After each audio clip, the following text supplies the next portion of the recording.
Buenos días, estamos muy contentos de presentarles otro episodio de nuestro programa Apolíneos.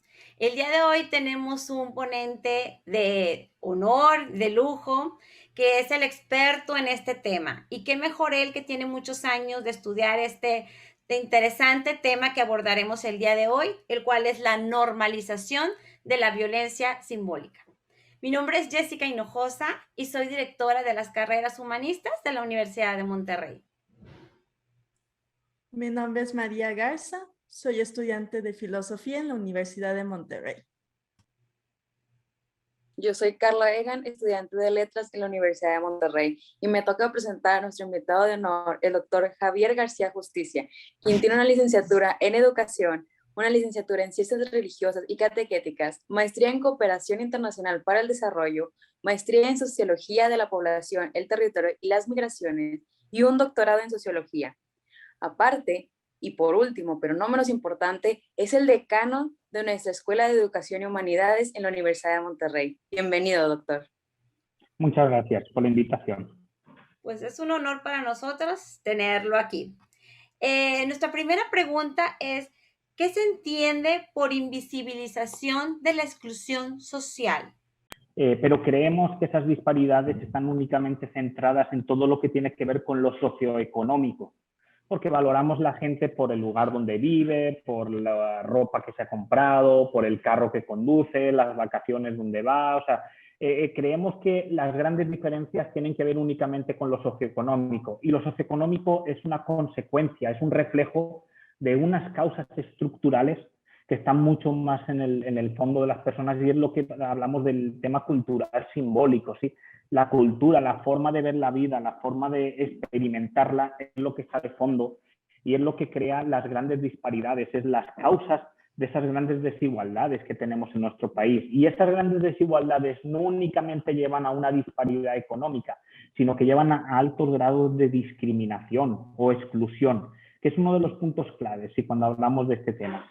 Estamos tristemente en un país discriminador completamente. Es curioso ver un país como México, que es un país plural, que tiene una riqueza tremenda en este tema cultural. Lo hemos reducido a tener una cultura homogénea y a discriminar pues, las culturas minoritarias. Pero más o menos iría por ahí. Gracias. Y hablando de la discriminación y todo este tema de exclusión de los otros, ¿qué es la ceguera social simbólica selectiva? Sí, mira, justamente ese concepto está interesantísimo porque en verdad pues, todos vemos realmente las realidades que ocurren, ¿sí? Nos damos un paseo por cualquier lugar de la ciudad y estamos viendo los lugares de las riquezas más enormes frente a las pobrezas también más extremas, ¿sí? Incluso en la misma ciudad, en una ciudad cosmopolita y del nivel de Monterrey, ¿sí? Pero dices, oye, pues entonces, ¿cómo que ceguera si lo estoy viendo? No, pero pues eso se llama ceguera social selectiva, ¿no? Es selectiva porque yo nada más veo lo que quiero ver. Lo otro no lo veo, dejo de verlo siempre y cuando no me afecte. Y me explico. Mientras ahí haya pobres, vamos a ponerlo así, en una montaña ahí cerquita de mi casa, pues no hay ningún problema. Pero cuando empiezan a decirme que esos pobres vienen a mi casa a robar o vienen a mi colonia a robar, entonces ya no es ceguera social selectiva. Ya en ese momento ya de, espérate, ¿qué está ocurriendo? Y comenzamos todo el tema de victimización, culpabilización y estigmatización. Y me explico, ¿sí? Esta parte es importante porque decir, ahora cuando ya veo esa realidad, empiezo a decir, es que esos son los que me roban. Bueno, ¿y quién te está diciendo que esa gente es la que te está robando?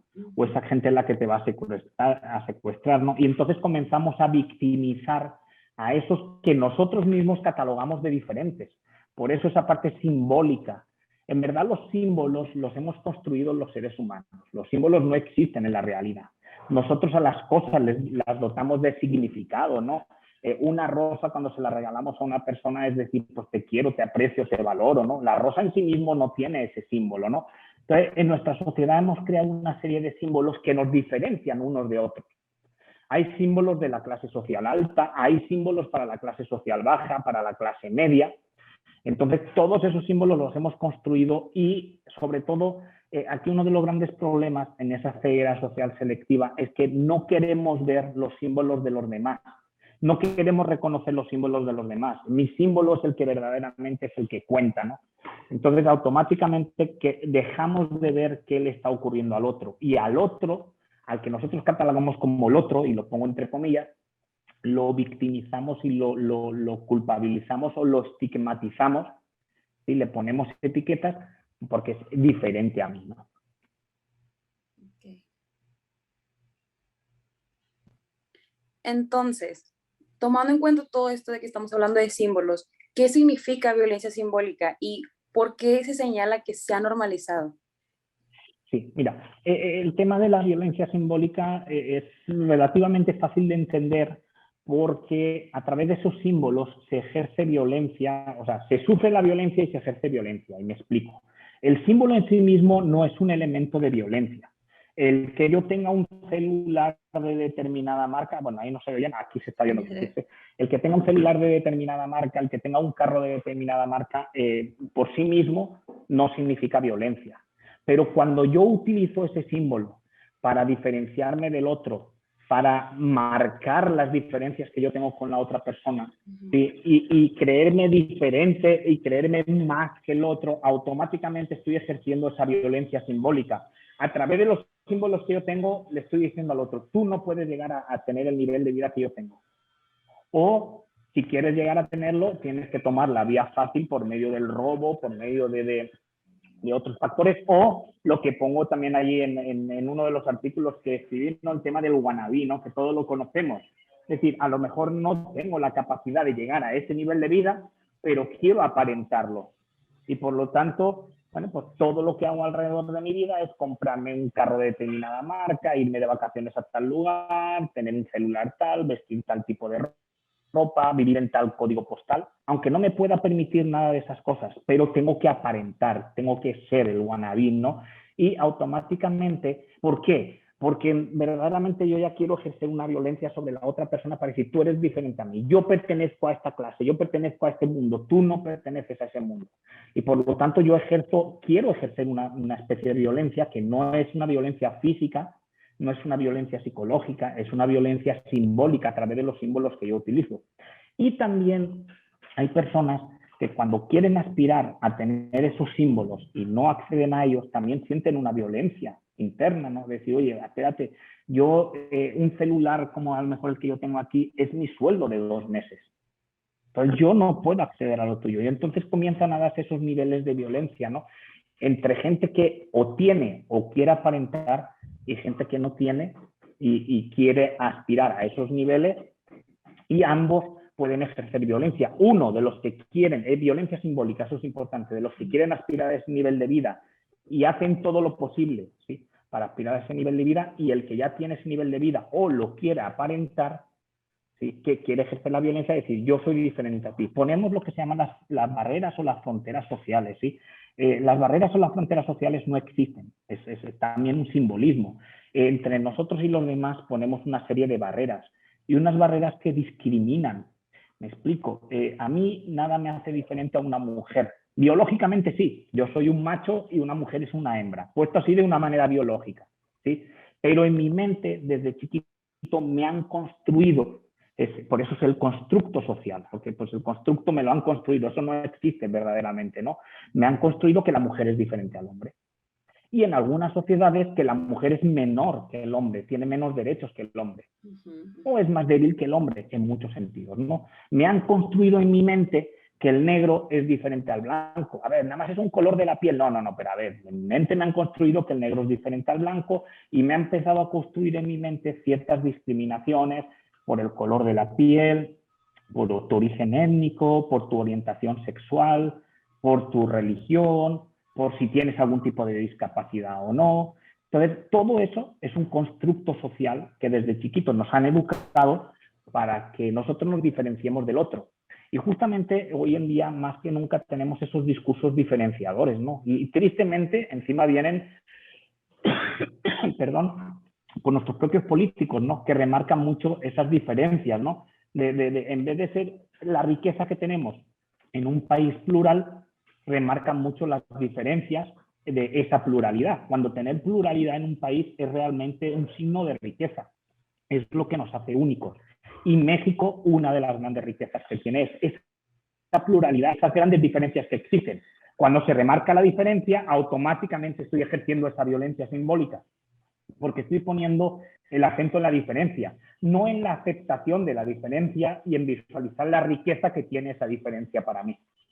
No sé si me explico. ¿Sí? Sí, claro. Las sociedades somos plurales cualquier tipo de sociedad. Tristemente, no nada más aquí en México, en muchos lugares hemos querido volver hacia la homogeneización de la sociedad, ¿no? Todos pensar igual, todos vestir igual, todos ser igual, todos tener las mismas formas de vivir y de proyectar tu vida, ¿no? Pero... Ok, hablando específicamente del área metropolitana de Monterrey, ¿cómo se dan estos fenómenos? Sí, mira, está interesante porque es muy evidente todo el tema de la segregación espacial, ¿sí?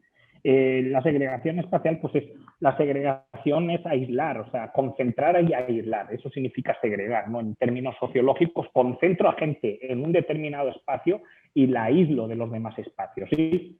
Entonces hay dos fenómenos, el de la segregación espacial y el de la autosegregación. Y me explico. La segregación espacial la podemos ver claramente en ciertas avenidas donde a la izquierda hay unos niveles de los países más desarrollados del mundo y al otro lado de esa avenida hay de los niveles de los países menos desarrollados del mundo, ¿no? Mira, en el área metropolitana de Monterrey, como estaba diciendo, el tema de la segregación espacial es una de las formas más fuertes de crear esa especie de ceguera social, de violencia simbólica, de discriminación, de exclusión, es una mezcla de varios de estos factores, ¿no? El hecho de en mismos espacios sociales tener cerca dos realidades, pero dos realidades totalmente antagónicas, ¿sí? En estas realidades antagónicas lo que se trata muchas veces es distinguirse del otro, aparentar, ¿sí? Y por ejemplo, un ejemplo muy claro dentro del área metropolitana de Monterrey. Tenemos, el constructo social para muchas mujeres es que tienen que tener una camioneta, ¿no? La mamamóvil típica. Tengan uno o dos hijos, tienen que tener una camioneta de 9 plazas, porque pues la mamamóvil la tengo que tener, ¿no? Entonces, el hecho de esa mujer aspirar a una camioneta puede decir, oye, pues yo me la puedo permitir, la compro y se acabó. Pero mucha gente no se puede permitir ese vehículo, pero tengo que aparentarlo, tengo que ser como las demás. Entonces ya el hecho de aspirar a eso, hay una cierta violencia que la persona forma, ¿no? Se forma internamente. Y el marido que se la tiene que comprar, y fijaros, todo esto son roles de género que de fondo también están creando violencia. La mujer tiene que tener la camioneta. Una camioneta para 2 niños, no es que tenga que llevar un regimiento de niños, ya crea, pero es la mujer la que la tiene que tener. El hombre se la tiene que proveer. Roles de género. También tenemos ahí toda esa violencia simbólica, ¿no?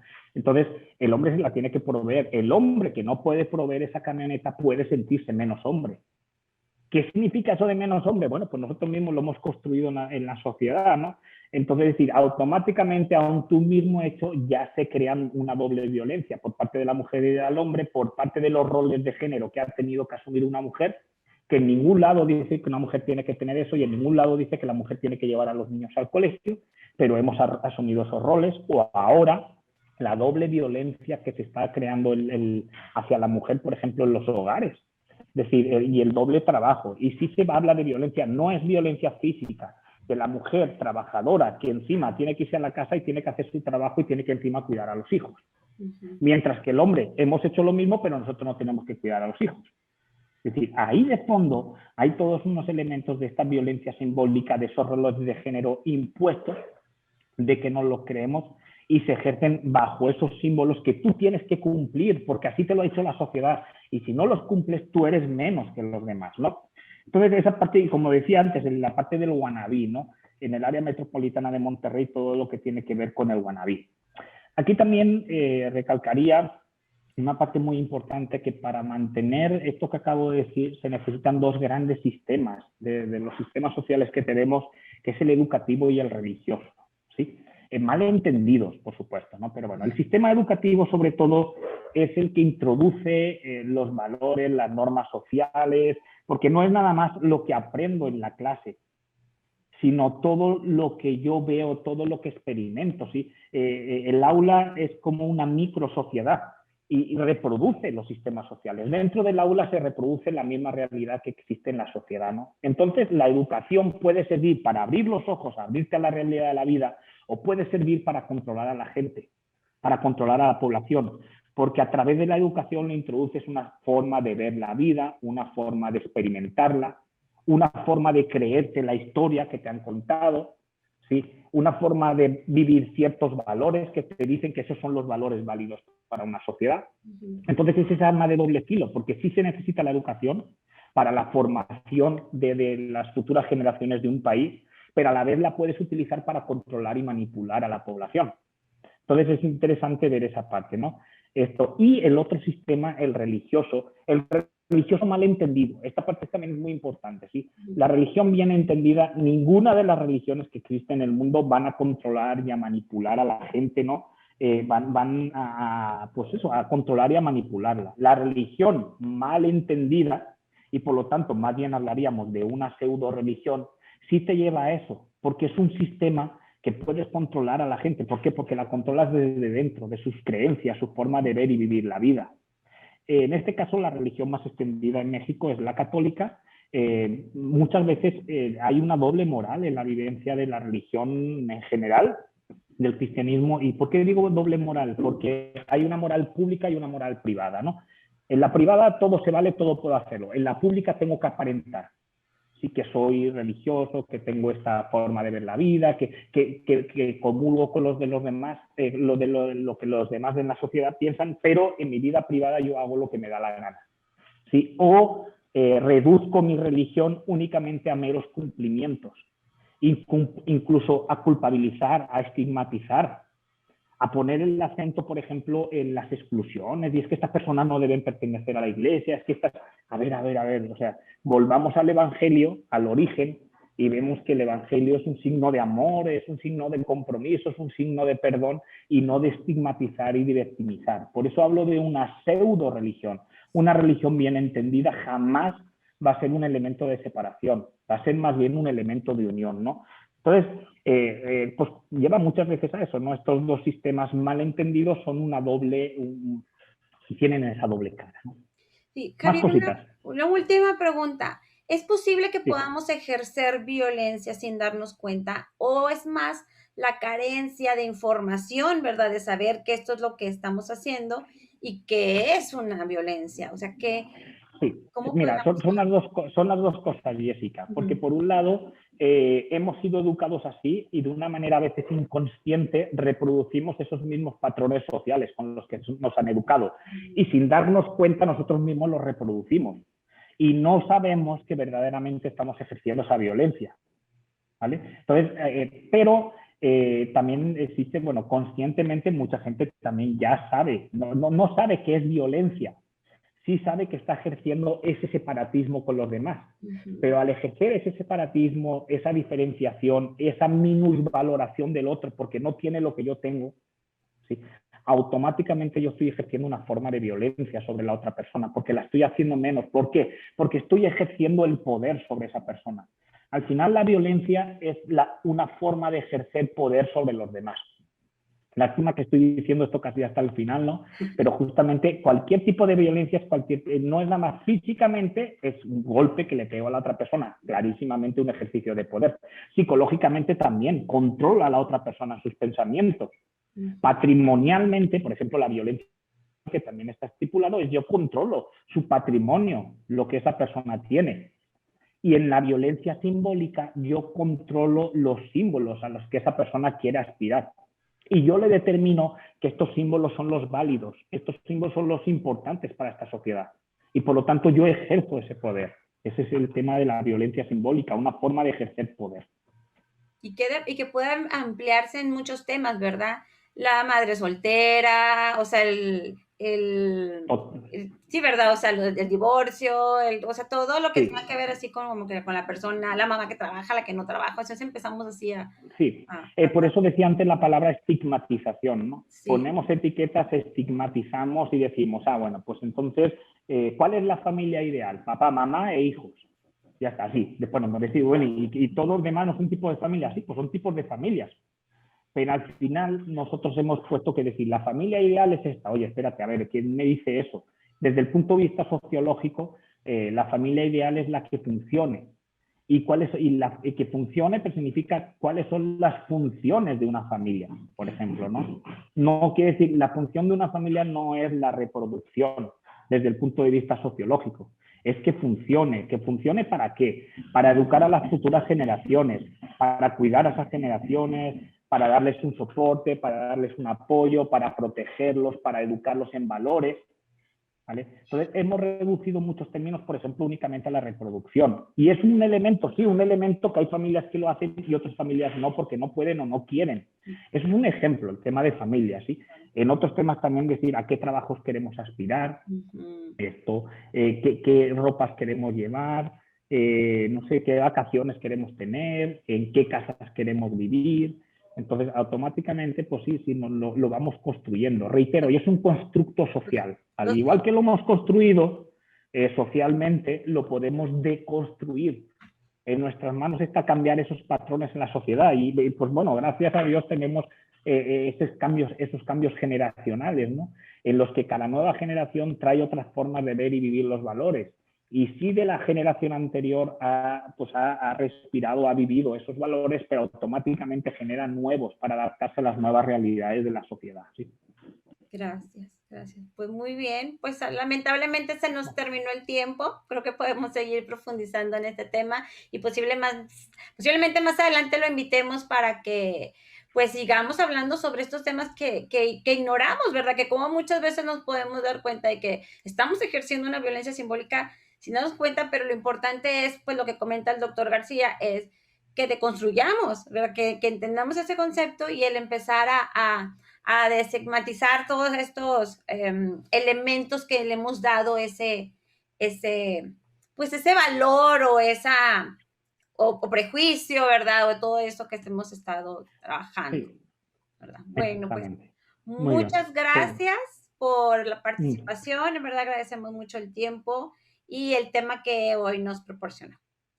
Muchas gracias a vosotros y bueno, gracias por la invitación y espero pues que sea de utilidad este espacio de compartir ideas, de algunos tipos de conocimientos y enriquecernos entre todos, ¿no?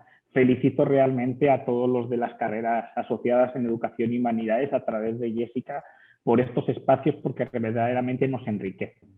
Muchas gracias. Muchas gracias, que tengan excelente día. Nos vemos en el siguiente programa. Bye bye. Muy bien, muchas gracias. Hasta luego.